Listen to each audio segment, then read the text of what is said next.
আমাকে এক্সেল ফাইলের শত ডাটার একটি ফাইল দিয়ে বলা হলো এখান থেকে আমাকে জাস্ট এই 5 জনের এই তথ্যগুলো আমাকে বের করে দিন। এটা করার জন্য আমি যেটা ইউজ করব সেটা হচ্ছে আমি লুকআপ ইউজ করে এটা সহজে করে ফেলতে পারি। তো এক্স লুকআপ ইউজ করার জন্য যেটা করব ইকুয়াল দিয়ে এক্স লুকআপ প্লেস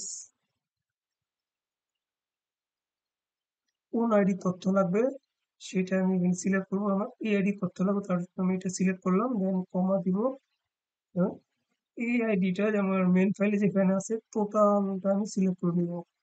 টোটাল থেকে আমি ওইটাকে বের করবো, তার জন্য আমি টোটাল সিলেক্ট করে নিলাম, দেন কমা দিয়ে নিলাম। এখন আমাকে যেই তথ্যগুলো লাগবে সেই তথ্যগুলো আমি সিলেক্ট করে নেবো। আমার টোটাল এই 3টা তথ্যের প্রয়োজন, তাই জন্য আমি টোটালটা সিলেক্ট করে নিচ পর্যন্ত নিয়ে এসে আমি ব্র্যাকেট ক্লোজ করে দিই। ক্লোজ করে দিয়ে এন্টার প্রেস করলে আমার কিন্তু চলে আসছে। এখন আমি যদি বাকিটা একটা আসছে বাকি এখানে এসে দেন আমি নিচে নামাই নিয়ে আসি, তাহলে বাকিগুলো আমার চলে আসছে।